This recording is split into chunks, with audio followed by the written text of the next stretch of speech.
And welcome back to Ronin's Den's review for the External Containment Bureau, which we played a couple weeks ago here as our monthly one shot. Let's go back over to Steve to start with how they felt about running the game and what it provided. And then we'll kick down to Benny as one of the players, and I'll kind of jump in with my thoughts after all that. All right. Yeah. So running the game, it was kind of a double-edged sword, right? The system is super, super simple. Uh, but I feel like that's also a detriment because it doesn't give you a lot to go on in the way of teaching the game master or the person running the game how to create a scenario.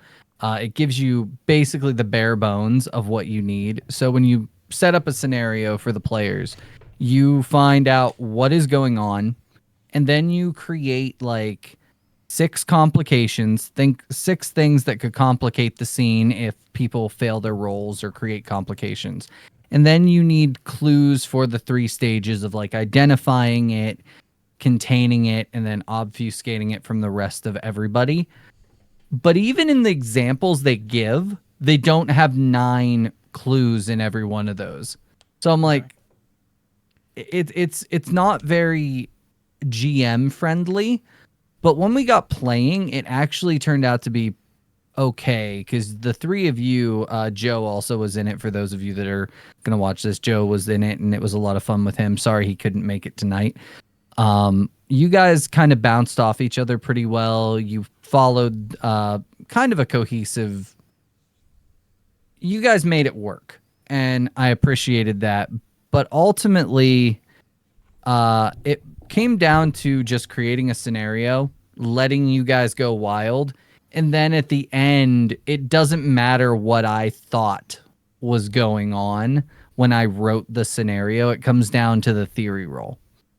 You guys roll the dice, and if it's correct, it's correct. Even if it's like way out in left field from what I thought, we somehow make it fit the narrative. And then we go through the process of how we're going to contain it, how we're going to obfuscate it. And all in all, a fun little system. I just wish they would have given more for the game master to sink his teeth into.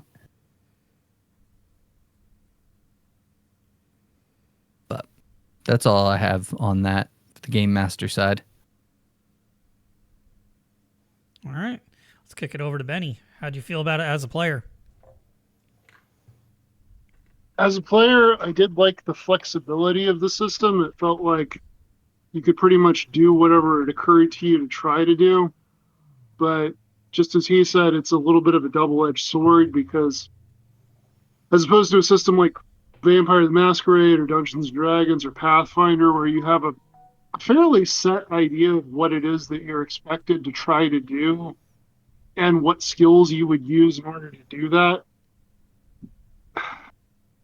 When you're free to do anything, you are told to do nothing, or you're sure of your ability to do nothing. And that the best way I can describe it, I'm not sure how well I'm putting this, but it's kind of like if you sit down and play a game of chess with somebody,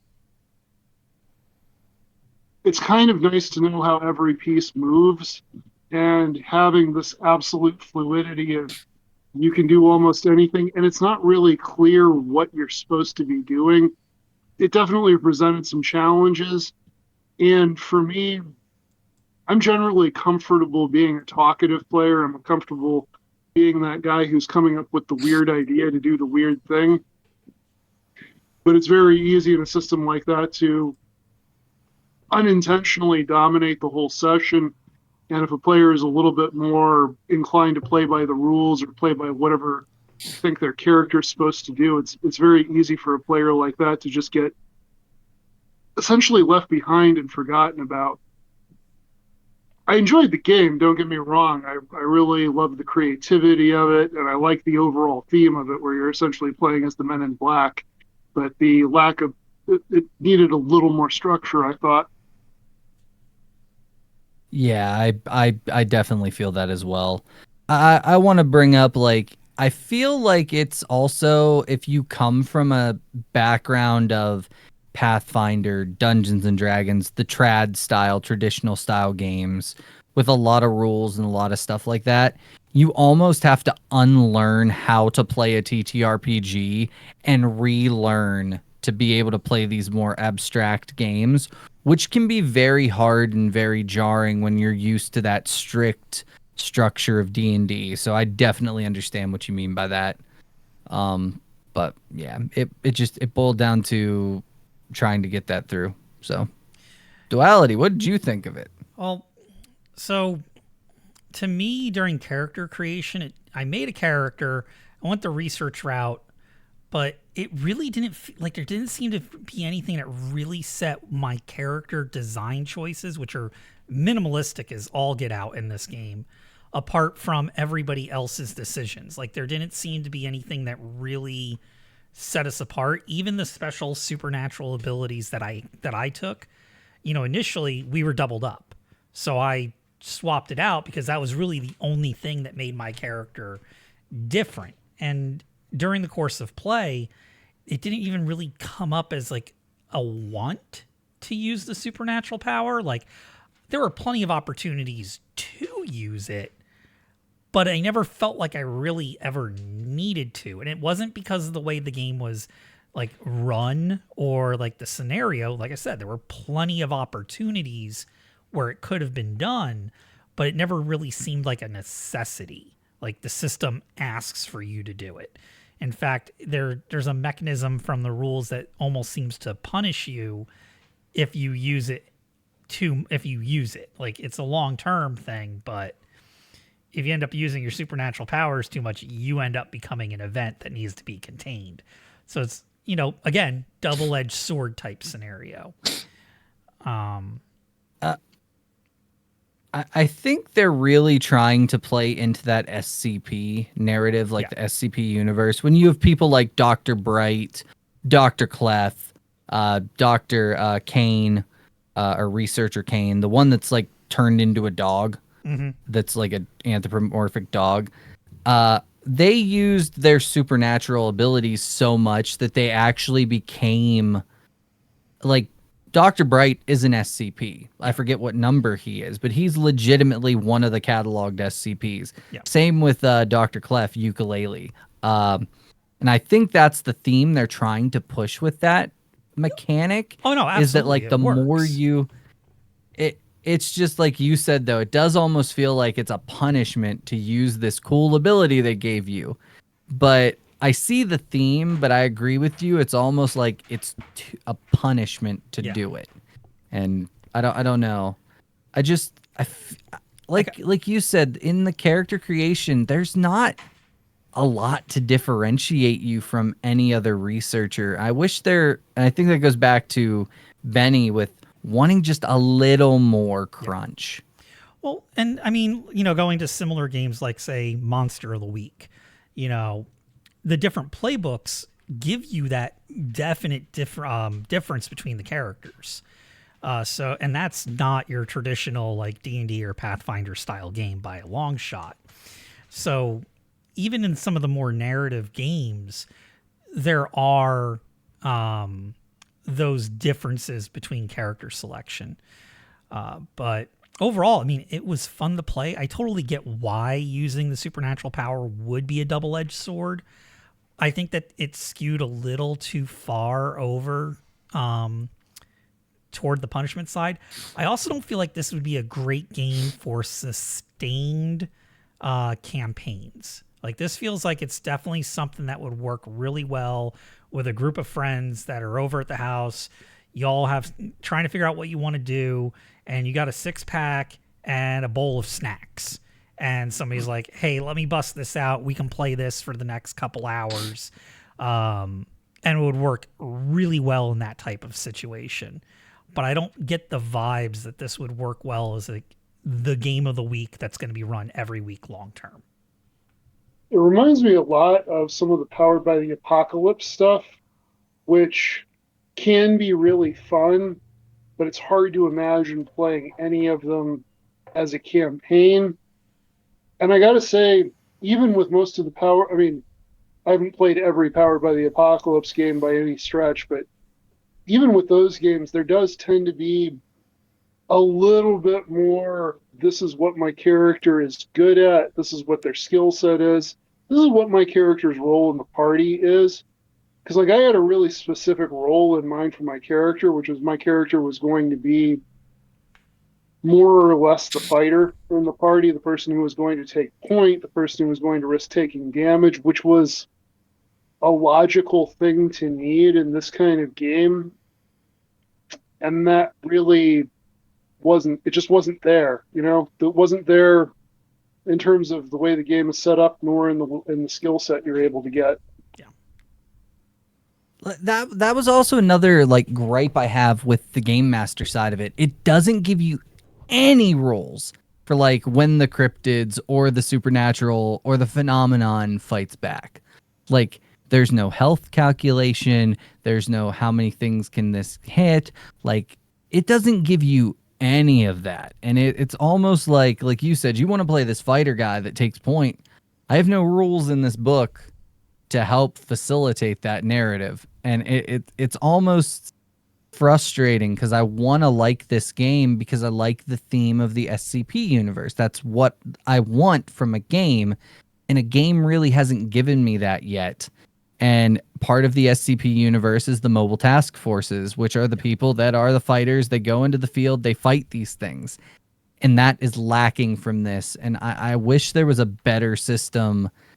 I think they have the bare bones of something great, but I don't think it's almost like it's an incomplete game, if I'm being honest. Well, it is a magazine-sized game, so there's that.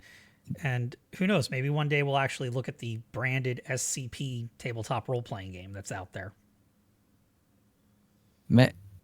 I've heard mixed reviews, but I ain't going to go on that. But yeah. Yeah. Now, question I had for you as the game runner, because this is something that I had a hard time wrapping my head around, and I still don't know how I feel about it. The result of the game is 100% dictated by the die roll.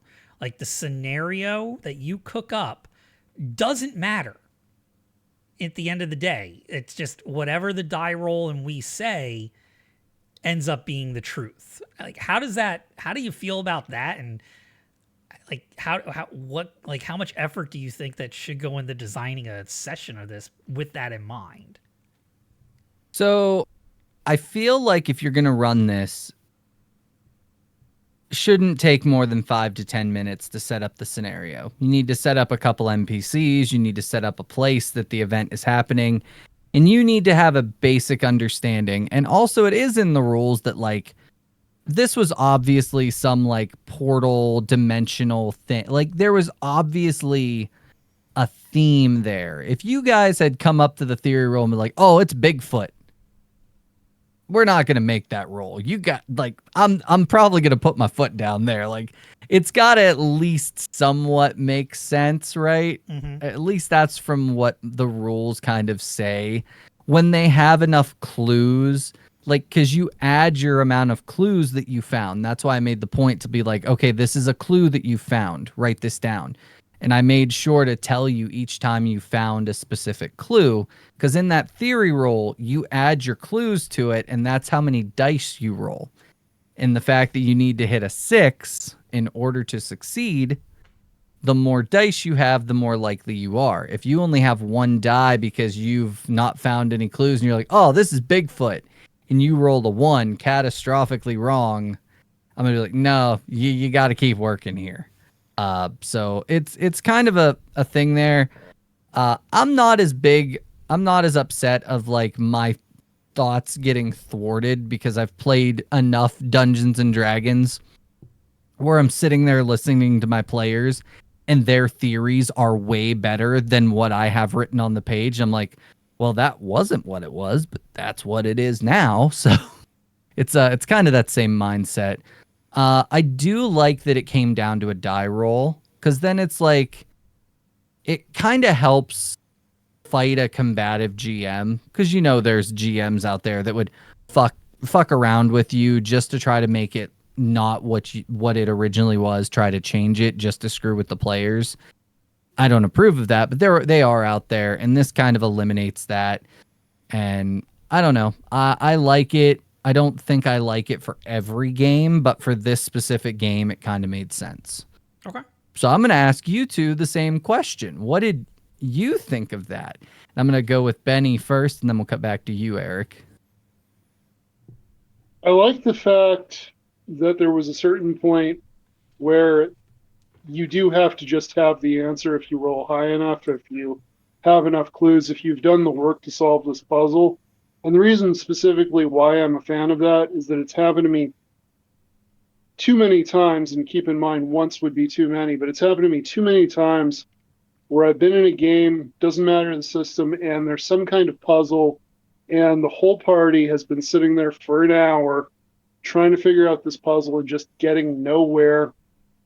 And it's basically a function of trying to guess whatever the riddle or whatever it is that someone had in mind when this was created. So I do like that it eliminates that. What I would really prefer, though, is that if the clues just kept setting you more and more on the path of whatever it was, so that instead of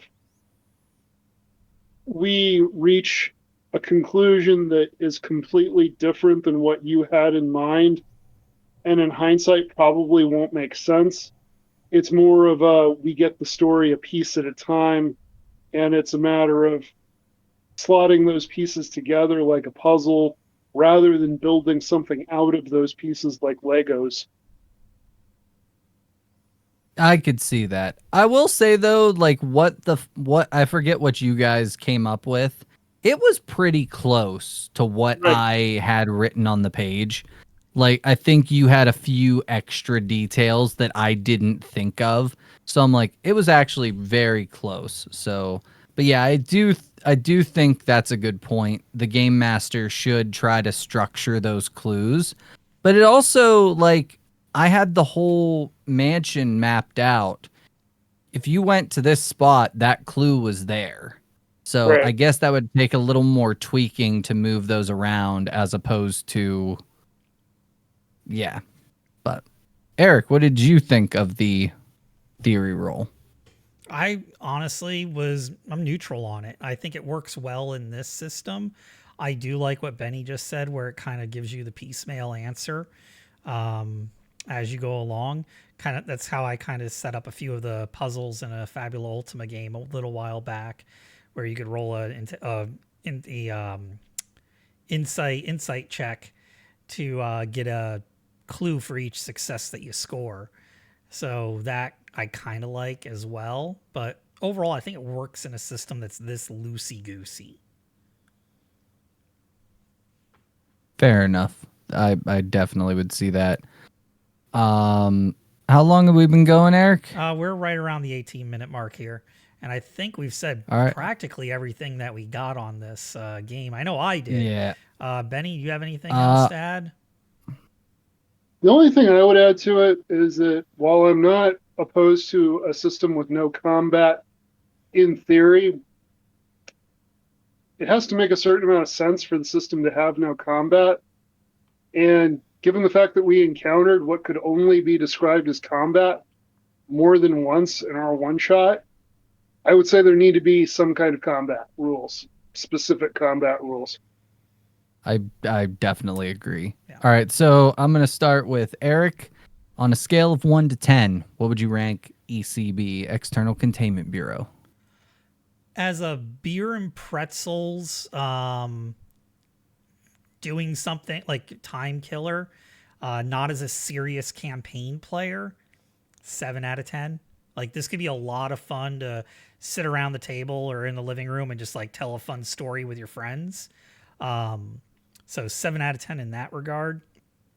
As a campaign game, like a long-term campaign thing, I would probably give it like a 3.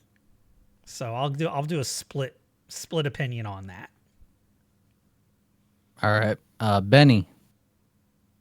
I'm going to solidly agree with the 7 out of 10 for just a fun one shot, especially if you're introducing people to TTRPGs and you don't want to hit them with something as rules heavy as Vampire or D&D or whatever. And I might even go a little bit higher. I could even be persuaded to go with an 8 or a 9 if that's your scenario. For something as a campaign, it's not even a conversation. I mean, I wouldn't even rate it because it's like rating a wiffle ball as a weapon of warfare. It's just not the right tool. I love the way you just put that. I definitely am going to agree with the campaign thing. I don't think this would be fun in a sustained game. Maybe a one shot, maybe up to a 3 shot at best. 3 successive games, maybe. I'm going to rate it from the game master side of it. I'm going to give it a solid 5 out of 10, right in the middle.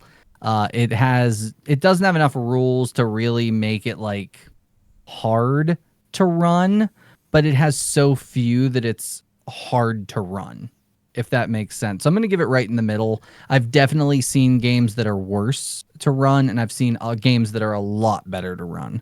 So I'm going to give it a 5 out of 10 on that regard in the GMing side of it. But I think that is a good place to wrap up. That is our thoughts on ECB External Containment Bureau. I'm Steve. That's Eric. Benny, thank you for playing in that one shot as well as being here for the breakdown. And thank you all for watching Ronin's Den. You have a wonderful day.